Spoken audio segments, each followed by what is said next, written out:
Assalamualaikum warahmatullahi wabarakatuh. Selamat datang di podcast kali ini. Maksud saya podcast ini.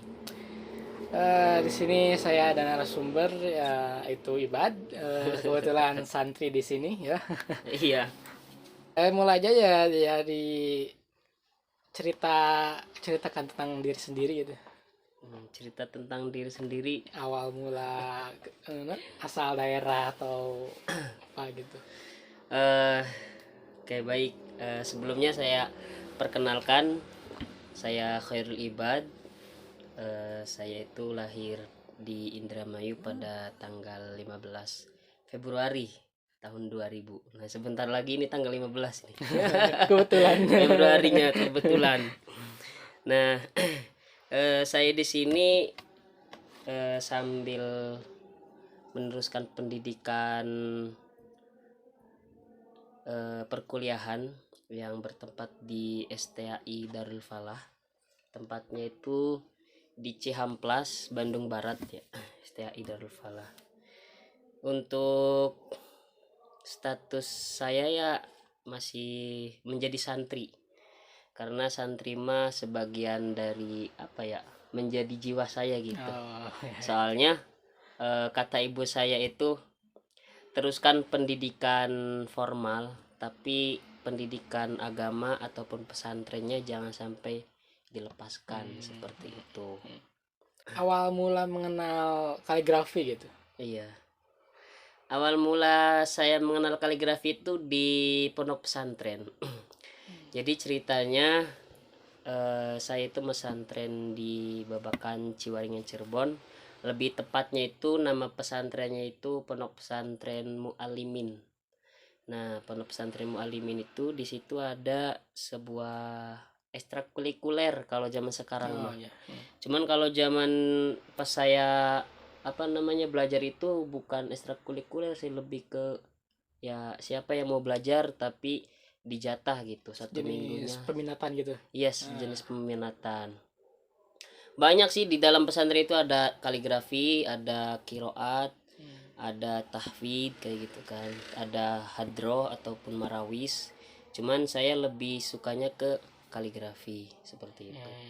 Di pesantren juga saya di sana di Mu'alimin itu ikut 2 peminatan sih aslinya, hadroh sama kaligrafi. Cuman lebih mengunggulkan kaligrafinya. Soalnya kalau kaligrafi itu kan ketika sendiri itu bisa gitu. Jadi maksudnya ketika kita berkarya sendiri itu bisa, tapi ketika hadroh kan harus ada ininya. Iya. Gitu, harus ada temennya gitu kan ya, ada kodenya. Nah, makanya saya lebih minatnya ke kaligrafi. Untuk pembelajarannya sih cuman satu minggu itu 1 kali. Seminggu sekali. Iya, cuman kan kayak namanya peminatan itu kan gimana orangnya. Ketika orangnya benar-benar minat dalam ilmu tersebut, maka akan mendalami. Pasti. Nah, itu kelebihan saya seperti itu. Nah, selain di pondok pesantren, saya juga belajarnya itu melanjutkan di sekolah di MAN 2 Babakan Ciwaringin Cirebon. Nah, kalau di MAN 2 itu ada pembelajaran kaligrafinya. Jadi khusus ya? Iya, khusus. Ada ekstrakurikuler sama jadi masuknya itu ke pembelajaran. Kalau kaligrafi di MAN Babakan itu. Jadi kalau semisal di sini itu kan seni budaya. Cuman di seni budaya di situ itu kekaligrafian seni budayanya. Lebih condong ke kaligrafi gitu. Iya, soalnya ciri khasnya kaligrafi. Karena sekolahnya di tengah-tengah pesantren gitu kan, jadi seni budayanya itu ngambilnya ke kaligrafian. Nah, di situ saya nambah semangat lagi. Jadi ada koneksi gitu lah. Iya, Jadi makin enak gitu kan. Bener. Untuk alat-alat yang sering digunakan gitu, lebih sering yang gimana? Untuk alat yang sering digunakan itu saya menggunakan berbagai macam alat. Ini cuman beberapa. Jadi kalau misal kaligrafi itu tergantung medianya. Misal kita menggunakan media kertas, berarti kita menggunakannya kayu. Nah, jadi ini tuh masih tradisional. Masih menggunakan kayu. Nah, terus selanjutnya ada bambu ini. bambu apa namanya, bambu orang Sunda mah bambu naonnya, bambu suling bambu Indonesia ya nama kurang lebih itu. bambu suling. Terus selanjutnya lebih ke sini karena bambu itu terlalu besar gitu kan, sifatnya susah dibawa-bawa. Nah, ada yang memproduksi lagi seperti ini. Jadi ujungnya saja yang menggunakan bambu, ujungnya saja. Cuma ujungnya doang. Iya, dibentuknya itu seperti kalam. Nah, ini dinamakannya kalam Jawi dinamakannya.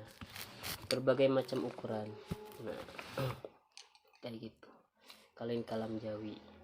Nah, terus untuk yang lebih modernnya itu ada pena. Penanya nggak tahu di mana. Ada pena yang zaman sekarang tuh, jadi nggak usah ditutul. Kalau ini kan harus ditutul, harus Ya, menggunakan tinta. tinta. Nah, Tapi itu terpisah ya. iya. Jadi tintanya itu diracik lagi tintanya. Kalau ini tinta yang sudah diraciknya. Nah, jadi tinta yang sudah diraciknya itu di dalamnya itu dikasih serat. Bisa menggunakan benang, bisa menggunakan kain kasa ataupun kain buat perban gitu. Terus bisa juga menggunakan serat itu apa namanya, pohon pisang. Oh, ya. Debok Debok cau. cau. Iya, bahasa Sunda nama Debok debok cau. cau. Kayak gitu. Macam-macam. Ada juga yang kalau yang semisal yang udah maestro itu kan. Kalau saya kan masih pemula. Kalau yang sudah maestro mah bisa menggunakan benang sutra yang lebih mahal. Ya. Kayak gitu, benang sutra. Kalau tintanya seperti ini yang belum diraciknya tintanya. Ini ada 2 tinta sih, ada yang dari produk Indonesia. Kalau yang ini nih, ini produk Indonesia, tinta Danil. Kalau yang ini produk Cina. Kalau di dalamnya seperti ini. Di dalamnya ini warna hitam. Soalnya apa ya, buat kalangan santri itu tinta ini tuh lebih ekonomis gitu, lebih terjangkau. Soalnya yang namanya santri yang penting nulis, hasil ini mah terserah gitu, yang penting hasil karyanya nih yang penting. Untuk bahan itu nggak apa-apa, untuk pemula mas, yang penting hasilnya gitu. Yang penting hasilnya seperti itu. Kalau yang menggunakan media kertas, kalau menggunakan media kanvas itu menggunakannya kuas. Menggunakannya kuas. Kebetulan saya kuasnya lagi ini dipinjam dulu sama temen, jadi soalnya kalau dipinjam itu langsung satu paket dipinjamnya. Sepaketan ya. Iya, kasihan kalau nggak dikasih pinjam kayak gitu. Kalau kertas kan kayak gini hasilnya nih, kertas. Iya, kali ini sudah di frame. Ini kertas. Jadi saya juga sambil ini sih, sambil bikin jasa gitu kan. Nah, ini media kertas. Kalau media kanvasnya menggunakan kuas seperti ini nih. Kanvas? Iya, ini kanvas. Biasanya kalau seniman itu pakai kanvas, aslinya kain khusus. Cuman berhubung saya di sini santri gitu kan. Jadi di sini menggunakannya sarung. Jadi sarung yang bekas nggak kepake gitu kan, banyak ya santri itu. Nah, jadi dibikin kanvas aja lah sama saya. Nah, tapi hasilnya itu lumayan. Kayak gitu. Alhamdulillah. Memanfaatkan ini. Daur ulang gitu ya bisa. Iya. Soalnya kan lumayan kalau kain kanvas itu harganya.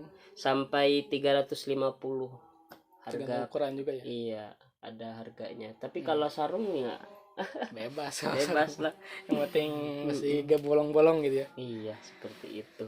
Tadi dengar ada mengenai jasa gitu kan. Biasanya promonya di mana gitu, ngepromosiinnya gitu.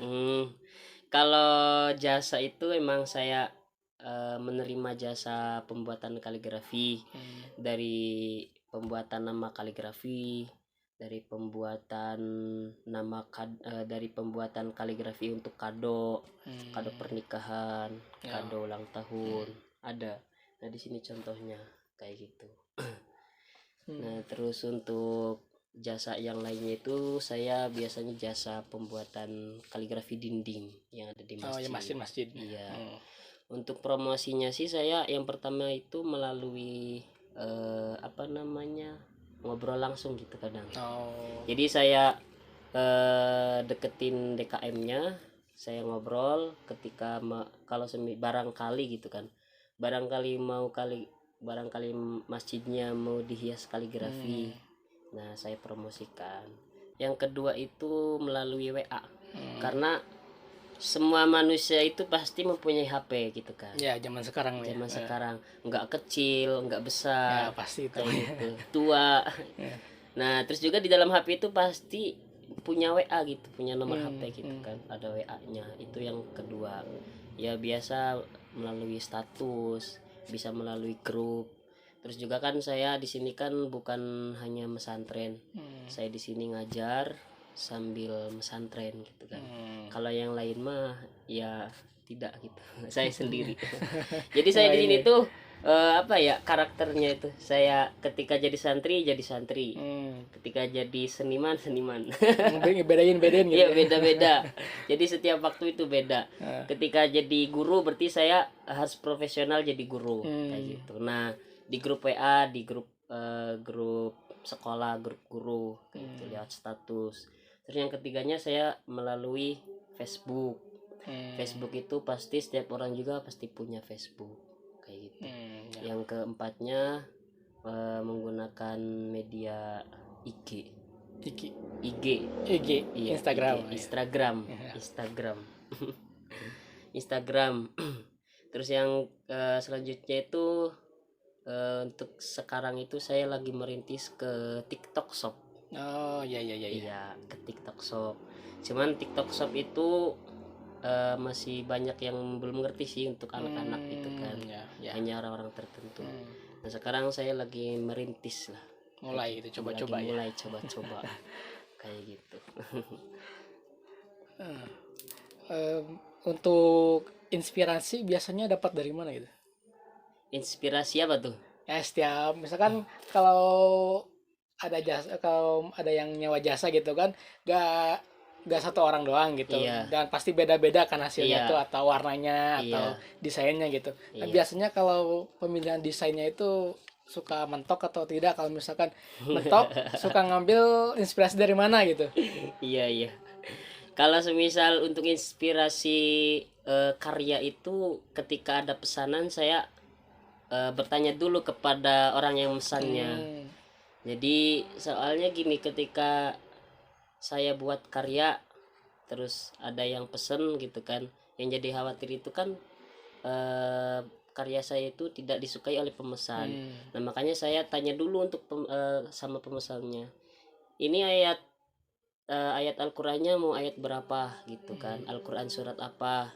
Nah setelah itu pemesannya itu menyukainya warna apa dulu dominannya. Ketika saya sukanya warna hijau sama warna merah semisal, ya berarti dominannya ke hijau sama ke merah.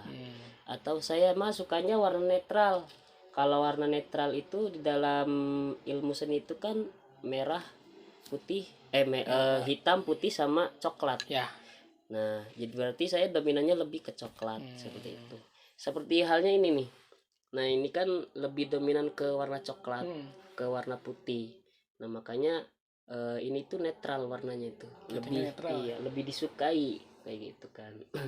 Lebih disukai sama orang. Jadi intinya ketika saya ada pesanan, saya konsultasi dulu, konsultasi sama orang yang pesennya, maunya warna apa, senangnya warna apa, ayat Al-Qur'annya apa, untuk kaligrafi biasanya. Tapi ketika untuk kaligrafi kado gitu kan, kalau kado itu biasanya saya tanya dulu, kadonya itu Bu, untuk kado apa ini Bu? Semisal kadonya semisal pernikahan, kira-kira ada request nggak dari ibu ataupun bapak dari segi pembuatan kadonya? Menurut Ibad itu yang membuat kaligrafi menarik itu apa gitu, dari segi apanya gitu? Iya. Banyak yang bilang seperti itu. Kaligrafi itu apa sih yang bikin menarik? Sedangkan ketika saya mengajari anak-anak itu banyak yang mengeluh, susah katanya, kayak gitu. Baru aja bikin alif, baru aja bikin titik gitu kan, katanya susah, nggak tahu kenapa. Tapi ketika menurut saya pribadi mah kaligrafi itu emang seru gitu karena sudah apa ya sudah masuk ke jiwa saya gitu kan, ya. kayak gitu. Jadi kalau semisal kaligrafi itu tergantung kaligrafinya ataupun tergantung jenis khotnya. Ketika khot ad-diwani berarti kaligrafinya itu kan lebih luas itu lebih lentur. Nah di situ di setiap hurufnya itu ada apa namanya ya, ada irama-irama tertentu di dalam goresannya. Apalagi ketika saya menggores menggunakan handam ataupun kalam ya. Nah ini biasanya ada suara denyit tritit gitu. Ngerti. Nah itu tuh apa ya, suara itu tuh menurut orang lain mah linu cenah gitu. Biasa. Tapi menurut saya sendiri mah ini yang jadi nikmatnya nih kayak gitu. Kata guru saya itu apa namanya, Dr. Didin Sirajuddin itu pendiri pondok pesantren Lemka ataupun pesantren kaligrafi. Denyit suara-suara ini tuh kalam itu apa namanya, sama seperti halnya jeritan bidadari yang di surga katanya. Seperti itu. Sampai segitunya. Nah apalagi kalau semisal malam ya sunyi gitu kan, menggores ada suara denyit-denyitan kalam. Pokoknya masya Allah menurut saya gitu kan. Intinya ya kaligrafi itu istimewa lah untuk saya karena saya juga alhamdulillah dikaruniai oleh Allah gitu kan, bisa kaligrafi itu sampai saya bisa kesini ke Bandung Barat gitu. Kayak gitu. Untuk harapan kedepannya gitu buat mungkin jasanya atau mungkin untuk dunia kaligrafinya sendiri itu. Untuk harapan ke depan itu saya cita-cita saya itu membuka tenaga kerja tapi berbau desain Islami kaligrafi ataupun kontraktor seperti itu. Kontraktor bangunan tapi bangunnya Islami, bangunan masjid, bangunan kantor tapi bentuknya Islami gitu. Nah di situ di dalam bangunan-bangunan tersebut ada seni-seni kaligrafinya. Seni kaligrafi itu bukan hanya huruf hijaiyah ya, bukan hanya huruf Arab bukan. Tapi kaligrafi itu lebih ke tulisan indah. Entah tulisannya berbentuk kapital, entah tulisannya berbentuk angka gitu kan, entah tulisannya berbentuk brand sendiri, tapi itu berbaunya sekiranya berbau kaligrafi ataupun berbau tulisan Arab. Nah jadi cita-citanya ya membangun ataupun membuka tenaga kerja untuk orang-orang yang sedang mencari pekerjaan. Karena kan ada pepatah teh khairun nas anfa'uhum linnas gitu kan. Sebaik-baik manusia itu bermanfaat kepada manusia yang lain, seperti itu. Kayak gitu. Ya, mungkin untuk pesan-pesan ada Pesan-pesannya yang mau disampaikan gitu. Untuk pesan-pesannya ya menduniakan apa namanya, menduniakan kaligrafi dan mengkaligrafikan dunia. Seperti itu. Ya. Pesan-pesan saya. Mungkin itu saja dari percakapan kali ini mungkin. Siapa tahu kedepannya ada pembahasan lain gitu. Iya baik siap boleh. Mungkin sekian untuk video kali ini. Wassalamualaikum warahmatullahi wabarakatuh. Waalaikumsalam.